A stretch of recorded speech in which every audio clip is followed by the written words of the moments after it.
ਸਤਿ ਸ਼੍ਰੀ ਅਕਾਲ, ਧੰਨਵਾਦ ਜੀ ਆਇਆਂ ਨੂੰ। ਪੰਜਾਬੀ ਰੇਡੀਓ ਯੂਐਸਏ ਦੇ ਜਿੰਨੇ ਵੀ ਸਰੋਤੇ ਸਾਡੇ ਸਾਰੇ ਹੀ AM ਸਟੇਸ਼ਨ, FM ਸਟੇਸ਼ਨ, ਘਰਾਂ ਦੇ ਵਿੱਚ ਰੇਡੀਓ ਸੈਟਸ ਦੇ ਰਾਹੀਂ, ਟੈਲੀਫੋਨ ਦੇ ਰਾਹੀਂ, ਫੇਸਬੁੱਕ, YouTube ਤੇ ਲਾਈਵ ਦੇਖ ਰਹੇ ਹੋ, ਸੁਣ ਰਹੇ ਹੋ, ਸਾਰਿਆਂ ਨੂੰ ਜੀ ਆਇਆਂ ਨੂੰ ਤੇ ਬਹੁਤ ਹੀ ਪਿਆਰ ਤੇ ਸਤਿਕਾਰ ਭਰੀ ਸਤਿ ਸ਼੍ਰੀ ਅਕਾਲ ਸਰੋਤਿਓ। ਅੱਜ ਅਗਸਤ ਦੀ 4 ਤਰੀਕ ਆ, ਦਿਨ ਵੀਰਵਾਰ ਆ ਤੇ ਤੁਹਾਡੇ ਲਈ ਸ਼ਾਮ ਦਾ ਅਪਡੇਟ ਕੈਲੀਫੋਰਨੀਆ ਪ੍ਰੋਗਰਾਮ ਲੈ ਕੇ ਹਾਜ਼ਰ ਹੋਏ ਆ।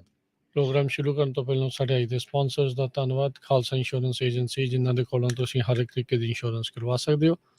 ਇੰਸ਼ੋਰੈਂਸ ਬਾਰੇ ਪਤਾ ਕਰਨ ਲਈ ਕਾਲ 408-272-2500 4082722500। ਟੇਰਕੇਣਾ ਇਮੀਗ੍ਰੇਸ਼ਨ ਲਾ ਫਰਮ, ਇਮੀਗ੍ਰੇਸ਼ਨ ਦਾ ਹੋਵੇ ਕਿਸੇ ਵੀ ਤਰੀਕੇ ਦਾ ਕੰਮ, ਕਾਲ ਅਟਾਰਨੀ ਜੇ ਟੇਰਕੇਣਾ 4159090503। Amarjit Singh Fresno, Gurbachan Singh Nagra Sacramento, Navjeet Dhillon university, Avtar Singh Manjal Clovis, Yugraj Dhaliwal, Kamaljeet Singh Makhan Daulatpuria Stockton, Harjinder Brar Bakersfield, Zander group, ਜਿੱਥੋਂ ਤੁਸੀਂ ਹੋਮ ਲੋਨਸ, ਘਰ ਖਰੀਦਣ ਅਤੇ ਘਰ ਵੇਚਣ ਦੀਆਂ ਸਾਰੀਆਂ ਸਰਵਿਸਿਜ਼ ਲੈ ਸਕਦੇ ਹੋ। ਕਾਲ 559-905-2575। ਇਹਨਾਂ ਸਾਰਿਆਂ ਦਾ ਧੰਨਵਾਦ। ਜੇਕਰ ਤੁਸੀਂ ਜਾਂ ਕੋਈ ਹੋਰ ਕਾਰੋਬਾਰ ਇਸ ਪ੍ਰੋਗਰਾਮ ਨੂੰ ਸਪਾਂਸਰ ਕਰਨਾ ਚਾਹੁੰਦੇ ਹੋ, ਸੰਪਰਕ ਕਰ ਸਕਦੇ ਹੋ ਨੰਬਰ 408-722-7698 ਦੇ ਉੱਤੇ। ਜੀ ਅੱਜ ਦੀਆਂ ਖਬਰਾਂ ਵੱਲ ਆਈਏ ਤੇ ਵਾਈਟ ਹਾਊਸ ਦੇ ਲਾਗੇ ਕਹਿੰਦੇ ਵੀ 4 ਜਾਣਿਆਂ ਦੇ ਉੱਤੇ ਬਿਜਲੀ ਆ ਉਹ ਅੱਜ ਸ਼ਾਮੀ 4 ਵਜੇ ਦੇ ਕਰੀਬ ਡਿੱਗੀ ਹੈਗੀ, ਜਿਹਦੇ ਨਾਲ 4 ਲੋਕ, ਜਿਨ੍ਹਾਂ ਦੇ ਵਿੱਚ 2 ਲੇਡੀਜ਼ ਆ ਤੇ 2 ਮੈਨ ਆ, ਬਹੁਤ ਬੁਰੀ ਤਰ੍ਹਾਂ ਉਹ ਫੱਟੜ ਹੋ ਗਏ ਹੈਗੇ ਆ। DC ਦੀ ਫਾਇਰ ਤੇ EMS ਨੇ ਰਿਸਪੌਂਡ ਕੀਤਾ ਜਦੋਂ ਲਾਈਟਨਿੰਗ ਸਟ੍ਰਾਈਕ ਹੋਈ ਆ ਲੈਫੀਅਟ ਪਾਰਕ ਤੇ 6:52 ਉੱਥੇ ਦਾ ਟਾਈਮ ਜੋ ਹੈਗਾ ਆਪਣਾ 4:52 ਤੇ ਜਦੋਂ ਫਸਟ ਰਿਸਪੌਂਡਰਸ ਪਹੁੰਚੇ ਤਾਂ ਉਹਨਾਂ ਨੇ ਦੇਖਿਆ ਵੀ ਜੋ ਅਡਲਟ ਮੇਲਸ 2 ਸੀਗੇ ਤੇ 2 ਅਡਲਟ ਫੀਮੇਲ ਸੀਗੇ, ਉਹ ਸਾਰੇ ਸਫਰ ਕਰ ਰਹੇ ਸੀ ਲਾਈਫ ਥ੍ਰੈਟਨਿੰਗ ਇੰਜਰੀਜ਼ ਤੋਂ, ਤੇ ਉਹਨਾਂ ਨੂੰ ਹਸਪਤਾਲ ਦੇ ਵਿੱਚ ਪਹੁੰਚਾਇਆ ਗਿਆ ਹੈਗਾ। ਤੇ DC ਫਾਇਰ ਤੇ EMS ਦੇ ਸਪੋਕਸਪਰਸਨ ਵੀਟੋ ਮੈਗੀਓਲੋ ਨੇ ਦੱਸਿਆ ਵੀ US ਸੀਕ੍ਰੇਟ ਸਰਵਿਸ ਤੇ ਹੋਰ ਯੂਨੀਫਾਰਮ ਡਿਵੀਜ਼ਨ ਤੇ ਹੋਰ ਆਫੀਸਰਸ ਜੋ ਪਾਰਕ ਦੇ ਵਿੱਚ ਹੈਗੇ ਆ, ਉਹਨਾਂ ਨੇ ਇਸ ਲਾਈਟਨਿੰਗ ਸਟ੍ਰਾਈਕ ਨੂੰ ਵਿਟਨੈਸ ਕੀਤਾ ਤੇ ਇਮੀਡੀਏਟਲੀ ਉਹ ਦੌੜ ਕੇ ਉਹਨਾਂ ਨੇ ਇਹਨਾਂ 4 ਜਣਿਆਂ ਦੀ ਹੈਲਪ ਕਰਨੀ ਸ਼ੁਰੂ ਕਰ ਦਿੱਤੀ। ਜੀ ਜੀ, ਅਗਲੀ ਜਿਹੜੀ ਖਬਰ ਉਸ ਦੇ ਉੱਤੇ ਨਜ਼ਰ ਮਾਰਦੇ ਜਾਈਏ। ਬਾਈਡਨ ਪ੍ਰਸ਼ਾਸਨ ਦੇ ਦੁਆਰਾ ਜਿਹੜੀ ਮੰਕੀ ਪੌਕਸ ਆ ਉਸ ਨੂੰ ਪਬਲਿਕ ਹੈਲਥ ਐਮਰਜੈਂਸੀ ਜਿਹੜਾ ਆ ਉਹ ਡਿਕਲੇਅਰ ਕਰ ਦਿੱਤਾ ਗਿਆ ਆ। ਇਸ ਤੋਂ ਪਹਿਲਾਂ ਇਸ ਦੇ ਪ੍ਰਤੀ ਐਮਰਜੈਂਸੀ ਕਈ ਹੋਰ ਸੂਬਿਆਂ ਨੇ ਵੀ ਜਿਹੜੀ ਉਹ ਕਰ ਦਿੱਤੀ ਸੀ। Department of health and human services ਦੀ ਨਾਲ ਬਰੀਫਿੰਗ ਦੇ ਦੌਰਾਨ ਇਹ ਜਿਹੜੀ ਅਨਾਊਂਸਮੈਂਟ ਆ ਉਹ ਆਈ ਸੀਗੀ। ਸੋ ਐਡਮਿਨਿਸਟ੍ਰੇਸ਼ਨ ਨੂੰ ਇਸ ਟਾਈਮ ਆਲੋਚਨਾ ਦਾ ਸਾਹਮਣਾ ਕਰਨਾ ਪੈ ਰਿਹਾ ਹੈ ਇਸ ਆਊਟਬ੍ਰੇਕ ਦੀ ਹੈਂਡਲਿੰਗ ਨੂੰ ਲੈ ਕੇ, ਜਿਸ ਤਰੀਕੇ ਦੇ ਨਾਲ ਇਹ ਨਜਿੱਠ ਰਹੇ ਹੈਗੇ ਨੇ। ਤੇ ਕਈਆਂ ਨੇ ਤਾਂ ਪਹਿਲਾਂ ਹੀ ਇਸ ਨੂੰ ਨੈਸ਼ਨਲ ਐਮਰਜੈਂਸੀ ਡਿਕਲੇਅਰ ਕਰਨ ਦੇ ਲਈ ਆਵਾਜ਼ ਜਿਹੜੀ ਉਹ ਲਾਈ ਸੀ। ਹੁਣ ਤੱਕ US ਦੇ ਵਿੱਚ 6600 ਜਿਹੜੇ ਕੇਸ ਆ ਉਹ ਮੰਕੀ ਪੌਕਸ ਦੇ ਆਇਡੈਂਟੀਫਾਈ ਕੀਤੇ ਗਏ ਨੇ। ਪਹਿਲਾ ਕੇਸ ਜਿਹੜਾ ਉਹ ਮਈ ਦੇ ਵਿਚਕਾਰ ਜਿਹੜਾ ਆ ਉਹ ਦੇਖਿਆ ਗਿਆ ਸੀਗਾ। ਕਹਿੰਦੇ ਵੀ ਮੌਂਟੈਨਾ ਤੇ ਵਾਇਓਮਿੰਗ ਨੂੰ ਛੱਡ ਕੇ ਬਾਕੀ ਸਾਰੇ ਸੂਬਿਆਂ ਦੇ ਵਿੱਚ ਮੰਕੀ ਪੌਕਸ ਦੇ ਕੇਸ ਹੁਣ ਤੱਕ ਆ ਚੁੱਕੇ ਹੈਗੇ ਨੇ। WHO ਨੇ ਵੀ ਇਸ ਦੇ ਪ੍ਰਤੀ ਆਲਰੇਡੀ ਵਿਸ਼ਵ ਪੱਧਰ ਦੇ ਉੱਤੇ ਜਿਹੜੀ public health emergency of international concern ਤੇ ਜਾਂ ਇਸ ਨੂੰ ਐਕਸਟਰਾਆਰਡੀਨਰੀ ਇਵੈਂਟ ਜਾਂ ਪਬਲਿਕ ਹੈਲਥ ਰਿਸਕ ਦੇ ਵਜੋਂ ਗਰਦਾਨਿਆ ਹੈਗਾ ਆ। ਜੋ ਬਾਈਡਨ ਨੇ ਬੀਤੇ ਮੰਗਲਵਾਰ ਰੋਬਰਟ ਫੈਂਟਨ ਨੂੰ ਜਿਹੜੀ ਵਾਈਟ ਹਾਊਸ ਦੀ national monkey pox response team ਦੇ ਕੋਆਰਡੀਨੇਟਰ ਵਜੋਂ ਨਿਯੁਕਤ ਕੀਤਾ ਹੈ। ਅਗਲੀ ਖਬਰ ਵੱਲ ਚਲੀਏ। UK ਦੇ ਵਿੱਚ ਬੈਂਕ ਆਫ ਇੰਗਲੈਂਡ ਨੇ 27 ਸਾਲਾਂ ਦੇ ਇਤਿਹਾਸ ਵਿੱਚ ਸਭ ਤੋਂ ਜ਼ਿਆਦਾ ਇੰਟਰਸਟ ਰੇਟ ਇਨਕਰੀਜ਼ ਕਰ ਦਿੱਤਾ ਹੈਗਾ। ਬੈਂਕ ਆਫ ਇੰਗਲੈਂਡ ਨੇ ਕਹਿੰਦੇ ਵੀ 50 ਬੇਸਿਸ ਪੁਆਇੰਟ ਤੋਂ 1.75% 6ਵੀਂ ਵਾਰੀ ਸੈਂਟਰਲ ਬੈਂਕ ਨੇ ਉੱਥੇ ਦੇ ਜੋ ਇੰਟਰਸਟ ਰੇਟ ਆ ਉਹ ਇਨਕਰੀਜ਼ ਕੀਤੇ ਹੈਗੇ ਆ। ਜੂਨ ਮਹੀਨੇ ਦੇ ਵਿੱਚ ਜੋ ਚੀਜ਼ਾਂ ਦੀਆਂ ਕੀਮਤਾਂ ਹੈਗੀਆਂ 40 ਸਾਲਾਂ ਬਾਅਦ 9.4% ਵੱਧ ਗਈਆਂ ਹੈਗੀਆਂ। ਇਹ ਇੰਨਾ ਜ਼ਿਆਦਾ ਆਪਣੇ ਮੁਲਕ ਦੇ ਵਿੱਚ ਵੀ ਤੁਹਾਨੂੰ ਪਤਾ ਹੀ ਆ ਵੀ 9% ਦੇ ਲਾਗੇ ਛਾਗੇ ਇਨਫਲੇਸ਼ਨ ਹੋਈ ਆ। ਸੋ ਇਸ ਨੂੰ ਦੇਖਦੇ ਹੋਏ ਬੈਂਕ ਆਫ ਇੰਗਲੈਂਡ ਨੇ ਇਹ ਬਹੁਤ ਵੱਡਾ ਡਿਸੀਜਨ ਲਿਆ।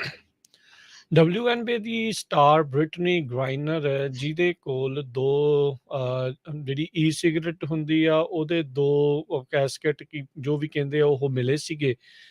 ਉਸ ਬਾਬਤ ਇਸਨੂੰ ਰਸ਼ੀਆ ਦੇ ਵਿੱਚ ਹਿਰਾਸਤ 'ਚ ਲੈ ਲਿਆ ਗਿਆ ਸੀ। ਟਰਾਇਲ ਹੁਣ ਇਸ ਦੇ ਉੱਤੇ ਚੱਲਿਆ ਆ ਤੇ ਉਸ ਤੋਂ ਬਾਅਦ ਦੇ ਵਿੱਚ ਹੁਣ ਇਸ ਨੂੰ 1 ਮਿਲੀਅਨ ਰੂਬਲਸ, ਜਿਹੜਾ ਕਿ $16,500 ਦੇ ਬਰਾਬਰ ਬਣਦਾ ਆ, ਤੇ ਨਾਲ ਉਸ ਨੂੰ 9 ਸਾਲ ਦੀ ਜਿਹੜੀ ਸਜ਼ਾ ਆ ਉਹ ਸੁਣਾ ਦਿੱਤੀ ਗਈ ਆ, ਤੇ ਦੋਸ਼ ਇਸ ਦੇ ਉੱਤੇ ਡਰੱਗ ਸਮਗਲਿੰਗ ਦੇ ਜਿਹੜੇ ਉਹ ਲਾਏ ਗਏ ਹੈਗੇ ਆ। ਉਹ ਬੀਤੇ ਦਿਨਾਂ ਦੇ ਵਿੱਚ ਸਟੇਟ ਡਿਪਾਰਟਮੈਂਟ ਨੇ ਕਿਹਾ ਸੀ ਵੀ ਇਸ ਨੂੰ ਛਡਾਉਣ ਦੇ ਲਈ ਜਿਹੜੇ ਆਪੋ ਆਪਣੇ ਕੈਦੀ ਆ, ਦੋਨੋਂ ਮੁਲਕ ਅਮਰੀਕਾ ਤੇ ਰੂਸ, ਜਿਹੜੇ ਉਹ ਆਪਸ ਦੇ ਵਿੱਚ ਸਮਝੌਤਾ ਕਰਕੇ ਤੁਸੀਂ ਇਹ ਛੱਡ ਦਿਓ ਤਾਂ ਅਸੀਂ ਇੱਧਰੋਂ ਜਿਹੜਾ ਆ ਕੋਈ ਤੁਹਾਡਾ ਕੈਦੀ ਆ ਉਸ ਨੂੰ ਛੱਡ ਦੇਵਾਂਗੇ। ਪਰ ਉਸ ਦੇ ਉੱਤੇ ਅਜੇ ਤੱਕ ਕਿਸੇ ਨੇ ਕੁਛ ਨਹੀਂ ਆਖਿਆ। ਇਹ ਜਿਹੜੇ ਇਸ ਦੇ ਉੱਤੇ ਦੋਸ਼ ਲਾਏ ਗਏ ਸੀ, ਇਸ ਦੇ ਵਿੱਚ ਮੈਕਸਿਮਮ ਸਜ਼ਾ ਜਿਹੜੀ ਉਹ 9 ਸਾਲ ਦੀ ਉਹੀ ਹੋ ਸਕਦੀ ਸੀ, ਤੇ ਉਸ ਨੂੰ ਕਹਿੰਦੇ ਆ ਵੀ ਇਹ ਆਲਰੇਡੀ ਉਹ ਸਜ਼ਾ ਸੁਣਾ ਦਿੱਤੀ ਗਈ ਆ। ਸਜ਼ਾ ਸੁਣਾਉਣ ਤੋਂ ਪਹਿਲਾਂ ਗ੍ਰਾਈਨਰ ਆ, ਉਸਨੇ ਅਦਾਲਤ ਤੋਂ ਮਾਫ਼ੀ ਜਿਹੜੀ ਉਹ ਮੰਗੀ, ਤੇ ਭਾਵੁਕ ਜਿਹੜੀ ਸਪੀਚ ਦੇ ਕੇ ਆਪਣੇ ਆਪ ਨੂੰ ਜਿਹੜਾ ਆ ਉਸਨੂੰ ਮਾਫ਼ੀ ਇੱਕ ਹਿਸਾਬ ਦੇ ਨਾਲ ਜਿਹੜੀ ਉਹ ਮੰਗੀ, ਵੀ ਲੀਨੀਅੰਸੀ, ਵੀ ਥੋੜ੍ਹੀ ਢਿੱਲ ਸਜ਼ਾ ਦੇਣ ਦੇ ਵਿੱਚ ਦਿੱਤੀ ਜਾਵੇ।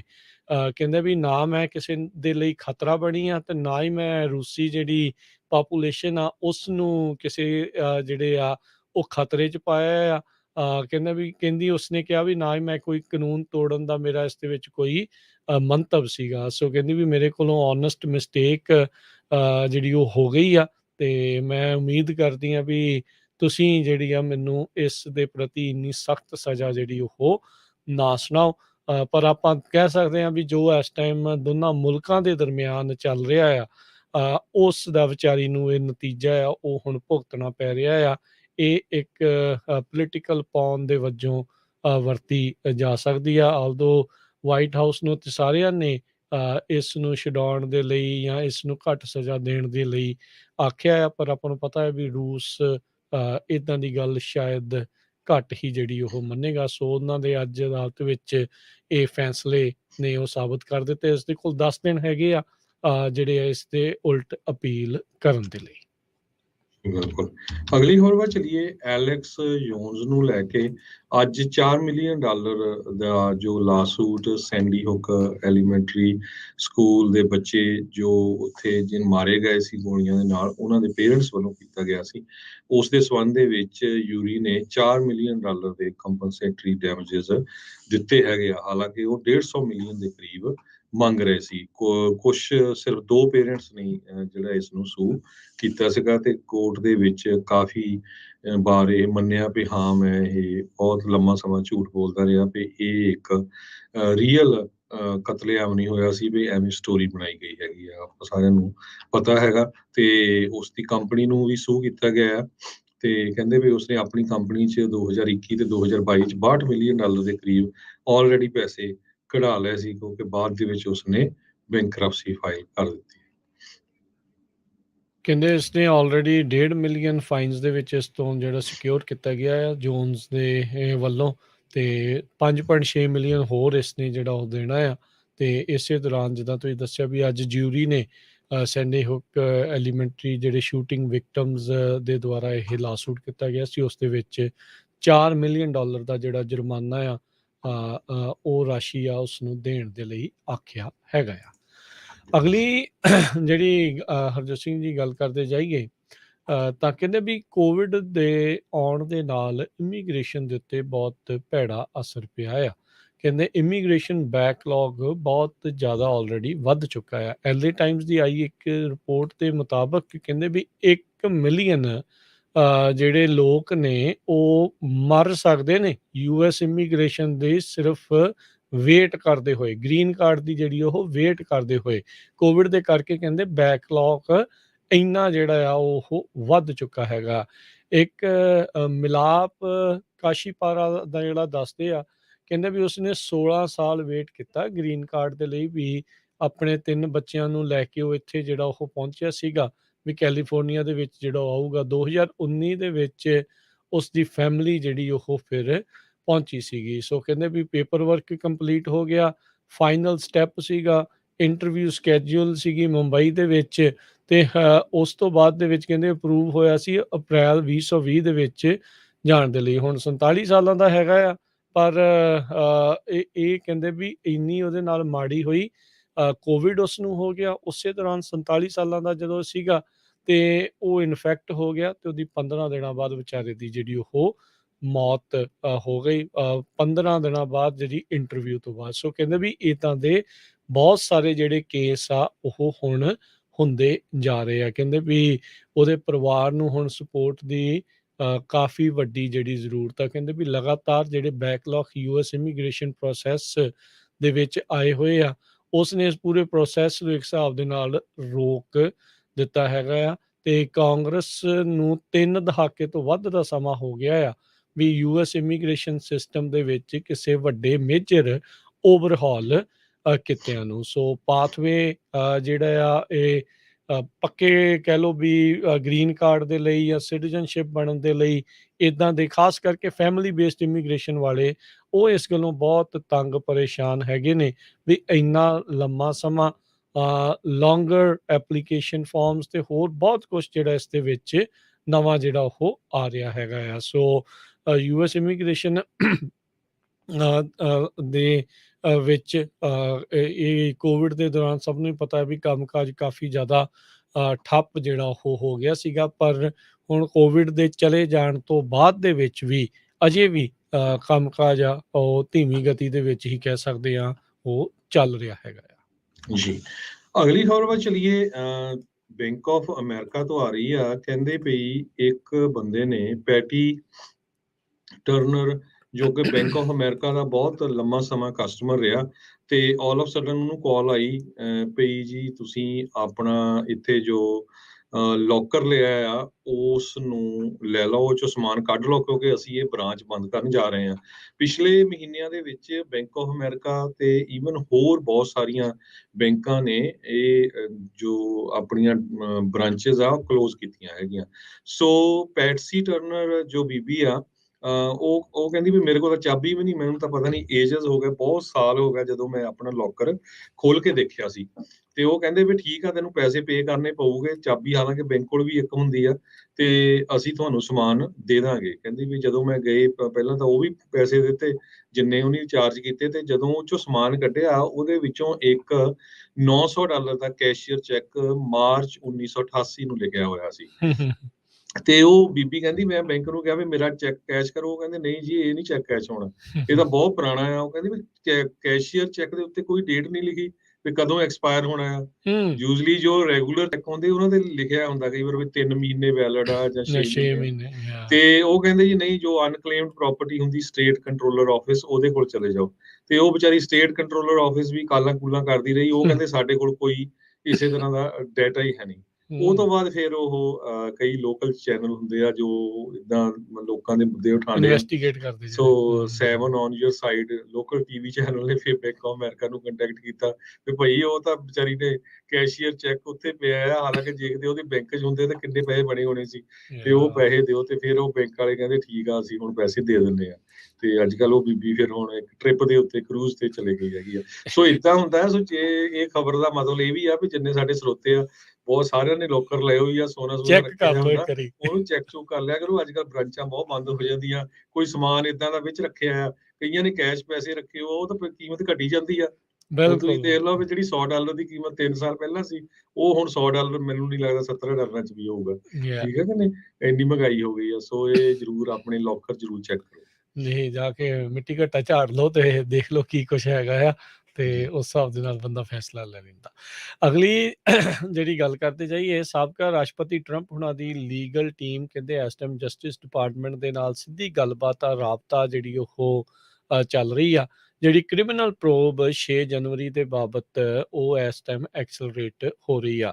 ਟਰੰਪ ਹੁਣਾਂ ਦੀ ਨਾ ਕਾਰਜਕਾਰੀ ਉਸ ਦੌਰਾਨ ਕਿਸ ਤਰੀਕੇ ਦੇ ਨਾਲ ਭੀੜ ਭੜਕ ਕੇ ਉੱਥੇ ਪਹੁੰਚੀ, ਹਿੰਸਾ ਹੋਈ, ਸਾਰਾ ਕੁਝ ਹੋਇਆ। 180 ਮਿੰਟ ਤੱਕ ਇਹਨਾਂ ਨੇ ਕੁਛ ਨਹੀਂ ਕੀਤਾ। ਫਿਰ ਉਸ ਤੋਂ ਬਾਅਦ ਦੇ ਵਿੱਚ ਉਹਨਾਂ ਹੀ ਦਿਨਾਂ ਦੇ ਜਿਹੜੇ department of homeland security secret service ਦੇ ਜਿਹੜੇ ਟੈਕਸਟ ਮੈਸੇजेस ਗਵਾਚ ਜਾਣੇ, ਅਚਾਨਕ ਡਿਲੀਟ ਹੋ ਜਾਣੇ, ਹੋਰ ਕਈ ਚੀਜ਼ਾਂ ਜਿਹੜੀਆਂ ਆ ਉਸ ਦੇ ਵਿੱਚ ਲੁਕਾ ਹੋ ਜਾਣੀਆਂ, ਉਸ ਨੂੰ ਲੈ ਕੇ ਹੁਣ ਕਾਫੀ ਜ਼ਿਆਦਾ ਜਿਹੜਾ ਵਾਦ ਵਿਵਾਦ ਆ ਉਹ ਬਣਿਆ ਪਿਆ ਹੈਗਾ ਆ। ਸੋ ਡਿਪਾਰਟਮੈਂਟ ਆਫ ਜਸਟਿਸ ਲੱਗ ਰਿਹਾ ਹੈ ਵੀ ਕੋਈ ਕ੍ਰਿਮੀਨਲ ਇਨਵੈਸਟੀਗੇਸ਼ਨ ਜਾਂ ਇਸ ਦੇ ਬਾਬਤ ਟਰੰਪ ਹੋਣਾ ਉਲਟ ਕਰ ਸਕਦੇ ਆ। ਸੋ ਬੀਤੇ ਦਿਨਾਂ 'ਚ ਸਾਊਦੀ ਅਰੇਬੀਆ ਦੇ ਦੁਆਰਾ ਜਿਹੜੀ ਫਾਈਨੈਂਸਡ ਗੋਲਫ ਦਾ ਟੂਰਨਾਮੈਂਟ ਇਹਨਾਂ ਦੇ ਇੱਕ ਗੋਲਫ ਕਲੱਬ ਦੇ ਉੱਤੇ ਜਿਹੜਾ ਖੇਡਿਆ ਗਿਆ ਸੀ, ਜਿਸ ਦੇ ਵਿੱਚ ਹੋਰ ਵੀ ਕਈ ਪਲੇਅਰਾਂ ਨੇ ਹਿੱਸਾ ਜਿਹੜਾ ਉਹ ਲਿਆ ਸੀਗਾ। ਸੋ ਹੁਣ ਜਿਹੜੇ ਇਨਵੈਸਟੀਗੇਟਰ ਆ ਕਹਿੰਦੇ ਵੀ ਬਹੁਤ ਅਗਰੈਸਿਵਲੀ ਮੂਵ ਕਰ ਰਹੇ ਆ ਟਰੰਪ ਹੁਣਾਂ ਦੇ ਇਰਦ ਗਿਰਦ, ਤੇ ਉਹਨਾਂ ਦੀ ਸਾਬਕਾ ਲੀਗਲ ਟੀਮ ਦੇ ਨਾਲ ਹੁਣ ਡਾਇਰੈਕਟ ਕਨਵਰਸੇਸ਼ਨ ਗੱਲਾਂ ਬਾਤਾਂ ਦੇ ਵਿੱਚ ਹੈਗੇ ਆ। ਤੇ ਲੀਗਲ ਡਿਫੈਂਸ ਟੀਮ ਜਿਹੜੀ ਟਰੰਪ ਹੁਣਾਂ ਦੀ ਆ, ਉਹਨਾਂ ਨੇ ਚੇਤਾਵਨੀ ਦਿੱਤੀ ਹੋਈ ਆ ਟਰੰਪ ਹੁਣਾਂ ਨੂੰ ਵੀ ਇੰਡਾਈਟਮੈਂਟ ਇਸ ਦੇ ਵਿੱਚ ਆ ਸਕਦੀਆਂ, ਯਾਨੀ ਕਿ ਚਾਰजेस ਵਗੈਰਾ ਆ ਇਸ ਦੇ ਬਾਬਤ ਇਹਨਾਂ ਉੱਤੇ ਲਗਾਏ ਜਾ ਸਕਦੇ ਆ। ਸੋ ਲੈਟਸ ਸੀ ਅੱਗੇ ਕੀ ਬਣਦਾ ਆ, ਪਰ ਉਹ ਆਪਣੇ ਸਮਰਥਕਾਂ ਨੂੰ ਇਹੀ ਬਾਰ-ਬਾਰ ਕਹਿ ਰਹੇ ਆ ਵੀ ਇਹ ਕਿਤੇ ਨਾ ਕਿਤੇ ਮੇਰੇ ਨਾਲ ਇਹ ਧੱਕਾ ਹੀ ਜਿਹੜਾ ਉਹ ਕੀਤਾ ਜਾ ਰਿਹਾ ਆ। ਜੀ, ਕੁਝ ਕੁ ਲੋਕਲ ਖਬਰਾਂ ਵੱਲ ਆਈਏ। ਜੇ ਫ੍ਰਿਜ਼ਨੋ ਏਰੀਏ ਦੀਆਂ ਖਬਰਾਂ ਸਾਂਝੀਆਂ ਕਰੀਏ, ਫ੍ਰਿਜ਼ਨੋ ਨੂੰ ਇੱਕ ਬੱਸ ਆ ਰਹੀ ਸੀ ਲਾਸ ਐਂਜਲਸ ਤੋਂ, ਤੇ ਟੁਲੈਰੀ ਦੇ ਲਾਗੇ ਆ ਕੇ ਕੱਲ ਉਹਦਾ ਜਿਹੜਾ ਐਕਸੀਡੈਂਟ ਹੋ ਗਿਆ, ਜਿਹਦੇ ਵਿੱਚ 24 ਸਵਾਰੀਆਂ ਸੀਗੀਆਂ ਤੇ ਕੁਛ ਕੁ ਦੇ ਸੱਟਾਂ ਵੀ ਜਿਹੜੀਆਂ ਲੱਗੀਆਂ ਹੈਗੀਆਂ ਆ। 24 ਦੇ ਕਰੀਬ ਲੋਕਾਂ ਦੇ ਥੋੜ੍ਹੀਆਂ ਬਹੁਤੀਆਂ ਸੱਟਾਂ ਵੀ ਲੱਗੀਆਂ। ਲੱਕਲੀ ਕਿਸੇ ਦੀ ਕੋਈ ਜਾਨਲੇਵਾ ਇੰਜਰੀ ਨਹੀਂ ਹੋਈ ਹੈਗੀ। ਗ੍ਰੇ ਹਾਊਂਡ ਬੱਸ ਦਾ ਜੋ ਡਰਾਈਵਰ ਸੀ, ਉਸ ਨੂੰ ਮੇਜਰ ਸੱਟਾਂ ਲੱਗੀਆਂ, ਮੇਜਰ ਇੰਜਰੀਜ਼ ਲੱਗੀਆਂ ਹੈਗੀਆਂ। ਸਿਟੀ ਆਫ ਟੁਲੈਰੀ ਦੇ ਹਸਪੀਟਲ ਦੇ ਵਿੱਚ ਉਹਨੂੰ ਐਡਮਿਟ ਕੀਤਾ ਗਿਆ ਹੈਗਾ। ਇਹ ਜੋ ਕ੍ਰੈਸ਼ ਆ ਉਹ ਕੈਲੀਫੋਰਨੀਆ ਸਟੇਟ ਰਾਊਟ 99 ਦੇ ਉੱਤੇ ਹੋਇਆ ਹੈਗਾ। ਉਸ ਨੂੰ ਚੈੱਕ ਵੀ ਕੀਤਾ ਗਿਆ ਡਰਾਈਵਰ ਨੂੰ, ਤੇ ਉਹ ਡਰੰਕ ਡਰਾਈਵਿੰਗ ਨੈਗੇਟਿਵ ਸੀ, ਕੋਈ ਇਸ ਤਰ੍ਹਾਂ ਦਾ ਕੋਈ ਉਸਨੇ ਨਸ਼ਾ ਪੱਤਾ ਨਹੀਂ ਕੀਤਾ ਸੀ। ਸੋ ਬੱਸ ਬੇਕਰਫੀਲਡ ਖੜੀ ਹੋਈ, ਉਹ ਤੋਂ ਬਾਅਦ 5 ਮੀਲ ਦੂਰ ਟੁਲੈਰੀ ਦੇ ਉੱਥੇ ਇਹਦਾ ਜਿਹੜਾ ਐਕਸੀਡੈਂਟ ਹੋ ਗਿਆ। ਇਸੇ ਤਰ੍ਹਾਂ ਇੱਕ ਹੋਰ ਫ੍ਰਿਜ਼ਨੋ ਦੀ ਖਬਰ ਆ। ਫ੍ਰਿਜ਼ਨੋ ਏਅਰਪੋਰਟ ਤੋਂ LA ਏਅਰਪੋਰਟ ਨੂੰ ਜੋ ਅਲਾਸਕਾ ਏਅਰਲਾਈਨ ਜਾਂਦੀ ਸੀ, ਉਹ ਕਹਿੰਦੇ ਆ ਵੀ ਅਸੀਂ ਆਪਣੀਆਂ ਫਲਾਈਟਾਂ ਬੰਦ ਕਰਨ ਜਾ ਰਹੇ ਹਾਂ, ਕਿਉਂਕਿ ਇੰਨੀਆਂ ਜ਼ਿਆਦਾ ਸਵਾਰੀਆਂ ਨਹੀਂ ਹੁੰਦੀਆਂ। ਸੋ ਹੁਣ ਇੱਕੋ ਹੀ ਏਅਰਲਾਈਨ ਰਹਿ ਗਈ ਆ ਜੋ ਫ੍ਰਿਜ਼ਨੋ ਯੋਸੇਮਿਟੀ ਇੰਟਰਨੈਸ਼ਨਲ ਏਅਰਪੋਰਟ ਤੋਂ LAX ਨੂੰ ਜਾਇਆ ਕਰੂਗੀ, ਉਹ ਹੈ ਯੂਨਾਈਟਿਡ ਏਅਰਲਾਈਨ। ਜੀ, ਗਵਰਨਰ ਗੈਵਿਨ ਨਿਊਸਮ ਉਹਨਾਂ ਨੇ ਅੱਜ ਹਾਲੀਵੁੱਡ ਨੂੰ ਗੁਹਾਰ ਲਾਈ ਆ ਵੀ ਉਹ ਓਕਲਾਹੋਮਾ ਤੇ ਜਾਰਜੀਆ ਵਰਗੇ ਸੂਬਿਆਂ ਦੇ ਵਿੱਚ ਆਪਣੀ ਪ੍ਰੋਡਕਸ਼ਨਸ ਆ ਉਹਨਾਂ ਨੂੰ ਬੰਦ ਕਰਨ। ਅੱਜ ਉਹਨਾਂ ਨੇ ਇੱਕ ਉੱਥੇ ਹਾਲੀਵੁੱਡ ਦੀ ਹੋਈ ਮੈਗਜ਼ੀਨ ਵੈਰਾਈਟੀ, ਸ਼ਾਇਦ ਉਸ ਦੇ ਵਿੱਚ ਐਡ ਜਿਹੜੀ ਉਹ ਲਾਈ ਆ, Hollywood your values your choice, ਜਿਹੜਾ ਉਹ ਕਰਕੇ ਆਖਿਆ ਆ। ਨਾਲ ਹੀ ਉਹਨਾਂ ਨੇ ਕਿਹਾ ਵੀ ਕੈਲੀਫੋਰਨੀਆ ਬੈਸਟ ਪਲੇਸ ਹੈਗੀ ਆ ਅਮਰੀਕਾ ਦੇ ਲਈ ਇਹੋ ਜਿਹੀਆਂ ਚੀਜ਼ਾਂ ਕ੍ਰੀਏਟ ਕਰਨ ਦੇ ਲਈ। ਕਹਿੰਦੇ ਵੀ 100 ਸਾਲਾਂ ਤੋਂ ਵੱਧ ਦਾ ਸਮਾਂ ਹੋ ਗਿਆ, ਇੱਥੇ ਬਹੁਤ ਸਾਰੀਆਂ ਜਿਹੜੀਆਂ ਸਟੋਰੀਜ਼ ਆ ਉਹ ਦੱਸੀਆਂ ਗਈਆਂ ਹੈਗੀਆਂ ਆ। ਨਾਲ ਹੀ ਉਹਨਾਂ ਨੇ ਕਿਹਾ ਵੀ ਉਹ 1.6 ਬਿਲੀਅਨ ਡਾਲਰ ਦਾ ਜਿਹੜਾ ਇੱਕ ਹਿਸਾਬ ਦੇ ਨਾਲ ਟੈਕਸ ਕ੍ਰੈਡਿਟਸ ਜਾਂ ਇਨਵੈਸਟ ਕਰਨ ਦੇ ਲਈ ਤਿਆਰ ਨੇ California film and television tax credit programme ਦੇ ਵਿੱਚ, ਜਿਹੜਾ ਕਿ ਅਗਲੇ 5 ਸਾਲਾਂ ਦੇ ਵਿੱਚ ਜਿਹੜਾ ਉਹ ਹੋਵੇਗਾ ਤੇ 2030 ਤੱਕ ਚੱਲੇਗਾ। ਇਸ ਦੇ ਨਾਲ 330 ਮਿਲੀਅਨ ਹਰ ਸਾਲ ਟੈਕਸ ਕ੍ਰੈਡਿਟਸ ਜਿਹੜੀ ਹਾਲੀਵੁੱਡ ਆ ਫਿਲਮ ਮੇਕਿੰਗ ਇੰਡਸਟਰੀ ਆ ਉਸ ਦੇ ਵਿੱਚ ਜਾਊਗਾ। ਰਾਈਟ ਨਾਓ ਹਾਲੀਵੁੱਡ ਦੀ ਜਿਹੜੀ ਬਹੁਤੀ ਜਿਹੜੀ ਪਸੰਦ ਜਾਰਜੀਆ ਜਾਂ ਓਕਲਾਹੋਮਾ ਇਸ ਲਈ ਆ ਵੀ ਉੱਥੇ ਵੀ ਉਹਨਾਂ ਨੂੰ ਕਾਫੀ ਜ਼ਿਆਦਾ ਟੈਕਸ ਕ੍ਰੈਡਿਟ ਜਿਹੜੇ ਉਹ ਮਿਲਦੇ ਆ ਤੇ ਉਹਨਾਂ ਦੇ ਪ੍ਰੋਡਕਸ਼ਨ ਕਾਸਟ ਉਸ ਦੇ ਨਾਲ ਘੱਟ ਹੈਗੇ ਆ। ਉਧਰ ਰਿਪਬਲਿਕਨ ਜਿਹੜੀ ਇਹ ਸਟੇਟ ਜਾਰਜੀਆ ਹੈ, ਉਹਨਾਂ ਦੇ ਗਵਰਨਰ ਬ੍ਰਾਇਨ ਕੈਂਪ ਨੇ ਆਲਰੇਡੀ ਅਨਾਊਂਸ ਕੀਤਾ ਆ ਵੀ ਜਿਹੜੀ ਫਿਲਮ ਤੇ ਟੈਲੀਵਿਜ਼ਨ ਪ੍ਰੋਡਕਸ਼ਨ ਆ ਉਹਦੇ ਨਾਲ ਉਹਨਾਂ ਦੀ ਸਟੇਟ ਨੂੰ 4.4 ਬਿਲੀਅਨ ਡਾਲਰ ਦਾ ਜਿਹੜਾ ਆ ਉਹ ਫਾਇਦਾ ਹੋਇਆ ਹੈਗਾ ਆ। ਸੋ ਬਹੁਤ ਵੱਡੀਆਂ ਵੱਡੀਆਂ ਜਿਹੜੀਆਂ ਕੰਪਨੀ ਜਿਹੜੀਆਂ ਮੂਵੀਜ਼ ਆ, ਅਵੈਂਜਰ, ਸਪਾਈਡਰਮੈਨ ਤੇ ਹੋਰ ਬਹੁਤ ਸਾਰੀਆਂ, ਉਹ ਜਾਰਜੀਆ ਦੇ ਵਿੱਚ ਜਿਹੜੀਆਂ ਉਹ ਫਿਲਮ ਕੀਤੀਆਂ ਗਈਆਂ ਸੀ।